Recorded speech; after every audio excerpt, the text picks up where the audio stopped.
Okay, so we have a new episode of Legends and Leaders, and today it's great to have Ben here.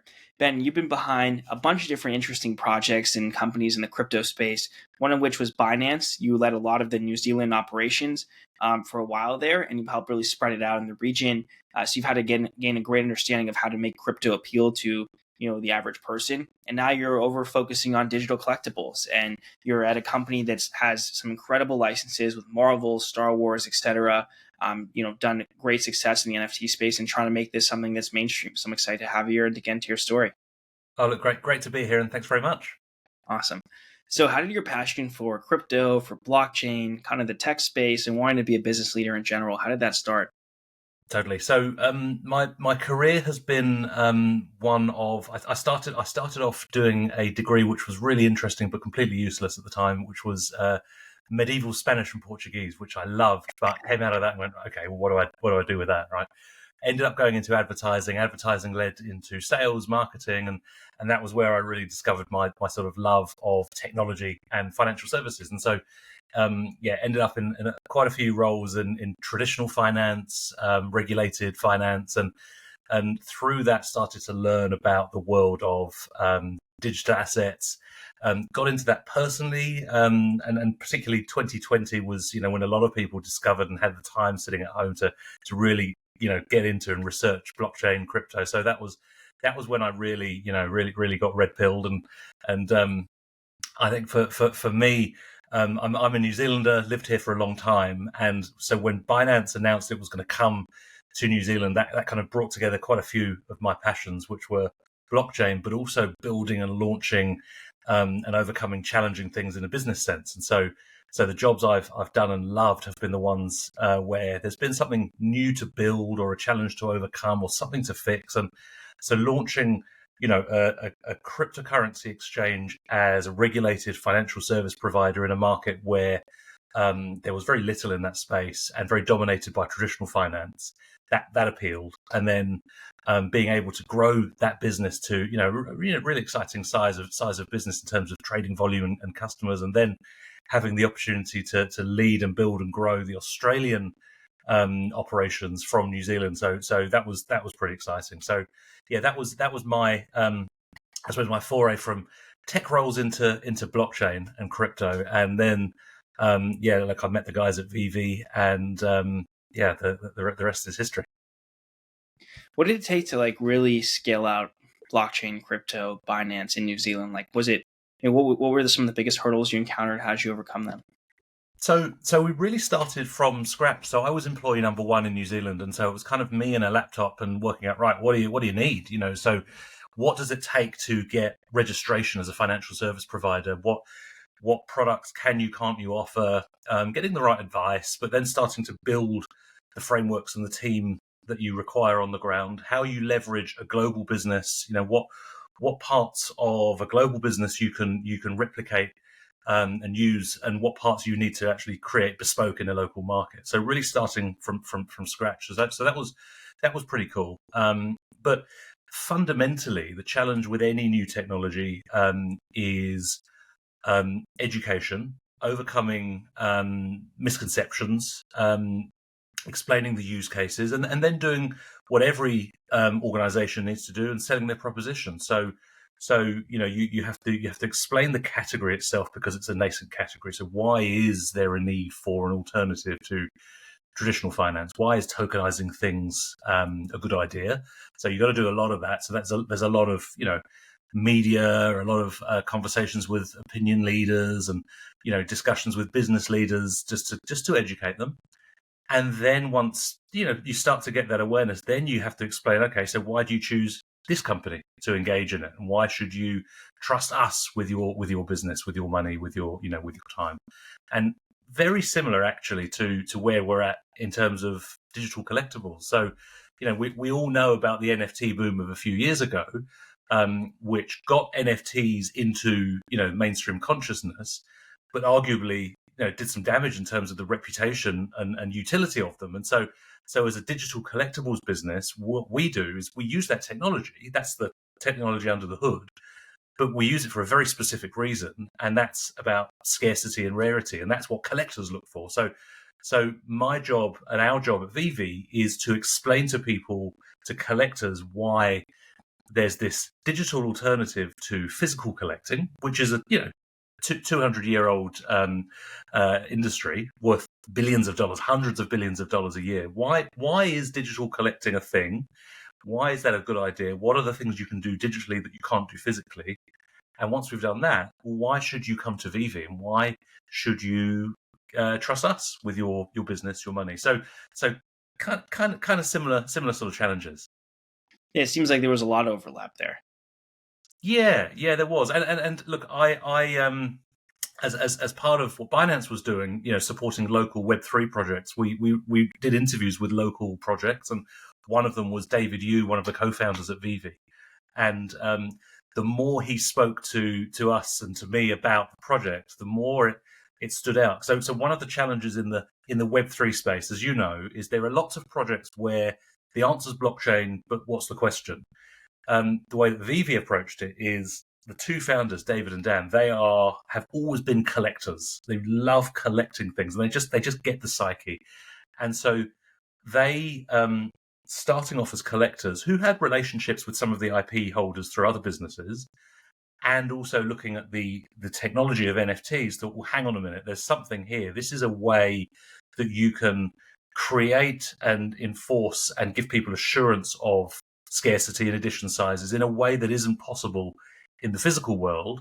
So if we could marry that technology with the love that people have for the IPs that brands like Disney and Marvel and DC have created over the years, well, potentially there's something there, and that proved to be the case. So what made you decide, like, hey, I'm going to leave Binance, I'm going to go to VeVe? Like, what pushed you over the top?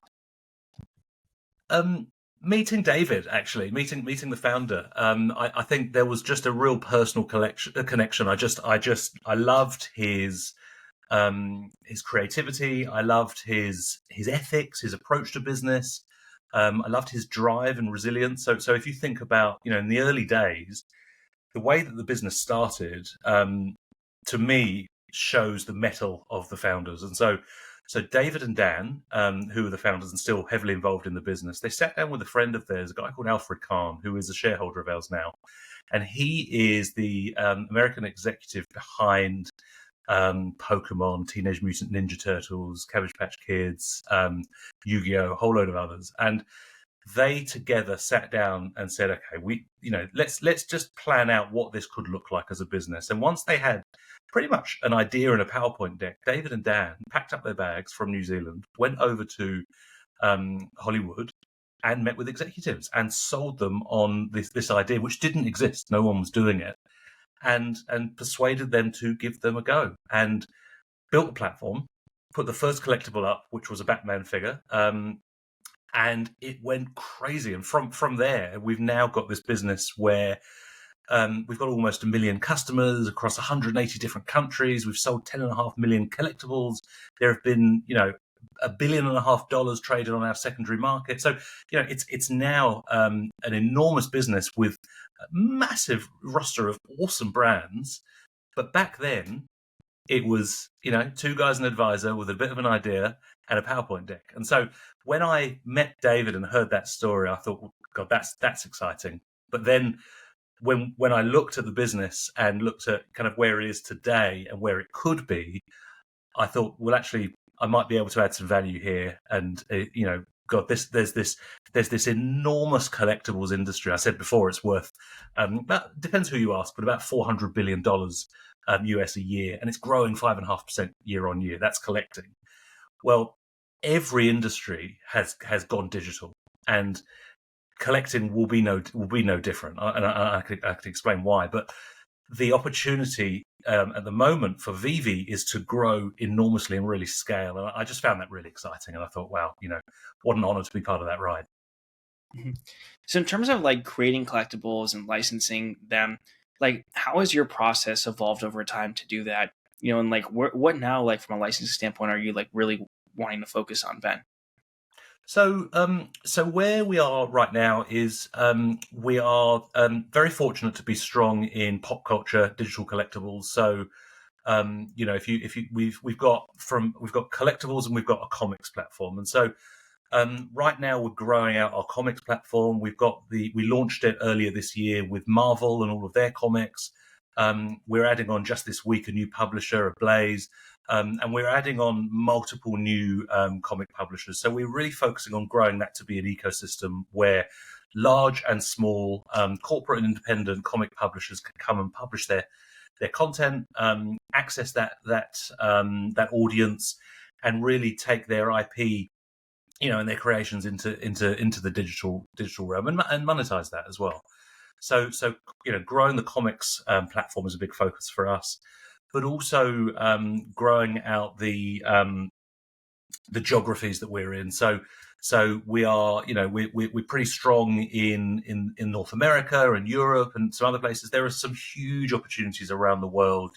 If you look at NFT ownership in parts of Asia, the developing world, it's absolutely enormous. So we did a partnership earlier this year with a K-pop band called Blackpink, which we were really, really excited about, really proud to do, and we've got some more releases coming up with them too. And just the scale of the passion of their fans just blew us away. And so what we're focused on now is really, really scaling this business, getting into some new markets. And then the third area that we are really excited about is the phygital collecting world. So that's the physical and digital collectibles. So we've done a few exciting pilots with the likes of Louboutin and Funko, recently with Figpin, and we've got quite a few more of those coming up. And so what we see is increasing crossover between the physical collecting world and the digital collecting world. And so we're starting to work with brands in both. Earlier this year, we launched a collaboration with a stamp collecting company called Stanley Gibbons. So these guys are, if you're in stamp collecting, these guys are the ones. I mean, they've been around since the 1850s. They are just huge. And so what we did with them is we dropped a series of digital penny blacks, and the rarest ones also got a physical penny black delivered, and we just saw such massive uptake from that community. That we're really excited about those phygital collaborations and bringing new collectors from the physical world into digital. Yeah, I mean, I think that's really where it's headed towards in the future of this, merging these two spaces. But digital itself has a lot of potential as well. You guys have already proven that. The NFT market, Ben, has went through a lot of different interesting phases. And you guys have been involved in NFTs for a long time as a company, and you as well personally. But where do you see the space going now? I mean, the tools to make this something that is usable by everybody is still kind of being put in place. What do you think is needed to make this as mainstream as possible so everybody who collects physical cards can collect digital items as well? Yeah, so from day one, we've been really focused on making this accessible. So you can come and sign up and join VeVe. You don't have to set up a wallet or a seed phrase or anything like that. You can buy in Apple and Google. You can buy with a credit card. All of those sorts of things. And we've got partnerships that people can buy through crypto as well. But the goal for us has always been to make it really, really easy. One of the challenges with Web3 is because it's new, it's unfamiliar. It can be a bit scary to people. How do I engage with it? So we have always approached this as we are for collectors, mainstream collectors, and so we want to make it easy for them. We use NFT technology, we use blockchain technology, but that's not our proposition. Our proposition is we're collectors at heart, and we offer an amazing place for people to come and build and share their collection. So the fact that we use a particular technology to offer it, as uptake and understanding of that technology grows, we believe that won't become, that won't be a key part of our proposition. Our proposition is more about what you can do with your collectibles and how you can engage with others who love it. So early next year in Q1, we're going to launch a thing called the VeVeverse, which is a metaverse where you can have a space, you can build a space, you can build your collection, and then you can have your friends over and you can hang out and you can interact and engage with those and share with those people. Because one of the biggest parts about the digital collecting world is that people who are into a particular fandom are able to connect with others who are into that anywhere around the world. And so So our community right now, really, really active on Discord and X, and we've got social features inside our platform. The next step of that is going to be the VeVeverse, where they can, they can get together and do, and have poker nights and hang out and kind of geek out about the stuff that they love and they've built up over the years. Sounds very interesting. So you guys have what, like over 200 licenses at this point? Yeah, we do, and growing. So really, really focused on building that out. How do you manage all of that? Oh, look, it's fun. So look, it's we exist for two reasons. We exist because of our community, and we exist because of our licenses. And so we focus very heavily on making sure that both of them are getting what they need. So with our licensors, a lot of that is about relationship and understanding their business. So making sure that we've got really good communication at all levels, that operationally we're working together very closely, but also being aware that we need to continue adding value to them and making sure that we're an exciting and attractive part of their business. So that's everything we do, right? So we are always focused on growing our relationship with our existing licenses, making sure that they continue to be engaged, but also adding on new licenses and in new fandoms. Because if you think about the things that people are into by geography, by demographic, there's such a huge range. And so look, we're always looking for new partners and always having conversations and always getting requests from our community for the things they're into. That's awesome that you're so responsive to what the community says and you really care about it. Some people, they just don't. It's very different. But I spend as co-CEO, I spend a lot of my time engaging with our community, and we do. We've got a lot of different ways set up to make sure we know how they're feeling and what they're wanting. So we do. We've got ongoing research panels, and we do in-depth interviews, and we have regular meetings with our customers at different levels. But also, we just have a funnel set up through our platform so that users can give us feedback on what they like, what they don't like, and that goes straight into our product team, who will assess all of that as part of our roadmap. Because I think like any successful business, we are here purely thanks to our community. That's so we have to recognise that and make sure that we're delivering value to them. Totally agree. So all your NFTs now are entirely carbon neutral. How have you guys gotten to that point?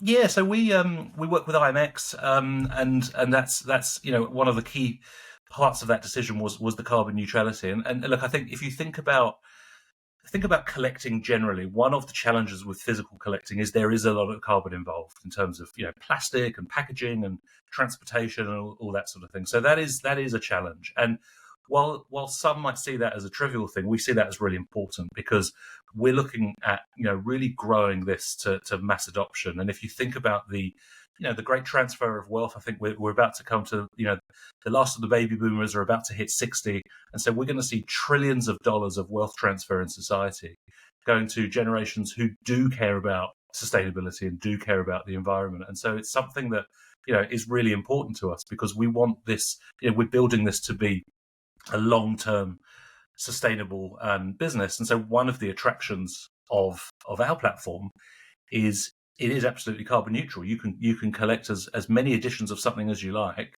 and unlike the physical collectibles behind me, you don't have to get them freighted, packaged, etc., etc. So every single one of these things behind me came with came on a truck in a box, and all that sort of thing. And so we're really proud of the carbon neutral side of things.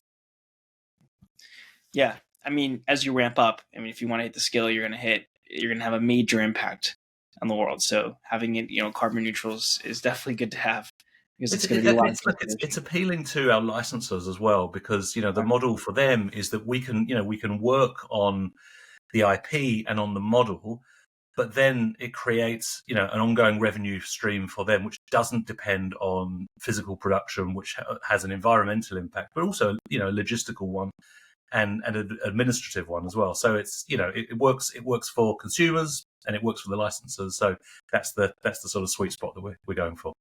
Mm-hmm. And you're building on Ethereum. Why is Yes. Ethereum still? Because there's so many different chains, and there's some that are even cheaper in some ways to use. Why is Ethereum the one that you guys have chosen and really stuck with? Yeah, look, that's the one that we've chosen. Really for scalability, environmental impact, and also just because it's well set up for NFTs. Absolutely, there are other options out there, but yeah, we're happy with where it's at. And again, our focus really is we've got to get the technology right because that's what underpins it. But we're comfortable that's now right. We focus on how we execute that, and how that shows up for a customer in the platform. And just the last question I have, Ben, like, what do you aspire to accomplish now? Like, what are some of your short-term goals, long-term goals? Like, what's your big picture vision at this point?